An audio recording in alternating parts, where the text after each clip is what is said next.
तो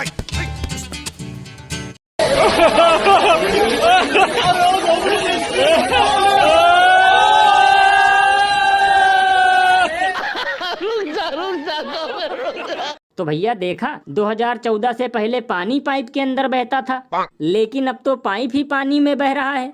तो लल्लन भैया इसमें चौंकने की क्या बात है, क्योंकि ये तो सिर्फ ट्रेलर है। कुछ दिनों बाद भैंस, मछली और कुछ लोगों का मंगलसूत्र भी ऐसे ही पानी में बहता हुआ नजर आएगा। बताओ, गजब का विकास फैला है। कहाँ हवाई चप्पल वालों को हवाई जहाज में बैठाने की बात चल रही थी, और कहाँ हवाई चप्पल वालों का चप्पल पहनकर रोड पर भी चलना मुश्किल हो चुका है, क्योंकि पता ही नहीं चलता सड़क पे पानी है या पानी में सड़क। भैया इसीलिए तो लोग घनघोर बेइज्जती करते हुए ये कहते हैं कि अगर रोड पर कहीं भरा हुआ पानी दिखे तो उसमें भूल से भी नहीं जाना, क्योंकि अगर गलती से भी मिल गया कहीं खुला गटर का द्वार तो सीधे पहुंच जाओगे हरिद्वार। ये बड़ी अच्छी बात कही आप।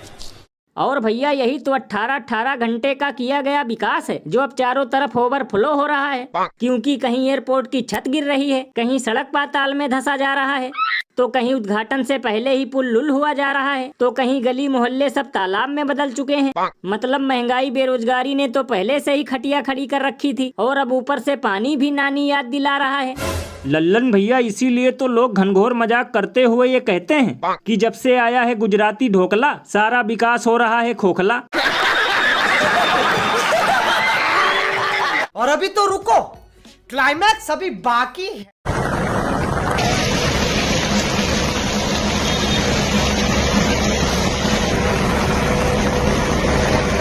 ये सब क्या देखना पड़ रहा है? अच्छा है मैं अंधा हूँ। तो भैया देखा, मूसलाधार बारिश होने के बावजूद भी हरियाणा में सड़क बनाई जा रही है। लल्लन भैया इसका मतलब अब हम विश्वगुरु बनने की कगार पर पहुंच चुके हैं, क्योंकि ऐसा शानदार काम तो अमेरिका, चीन और जापान वाले भी नहीं कर सकते।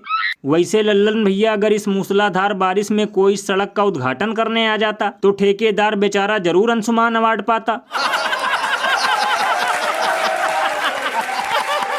ये बिल्कुल सही कहा आपने, क्योंकि भैया मुझे भी लगता है कि रोड बनाने वाला ठेकेदार बड़ा ही अनुभवी है, वरना यहाँ तो ठीक ठाक मौसम में भी बनाया गया पुल और सड़क उद्घाटन से पहले ही भर भरा कर पाताल में धंस जाता है, और ये महान व्यक्ति इस भयंकर बारिश में भी सड़क बनवाकर देश का नाम रोशन कर रहा है।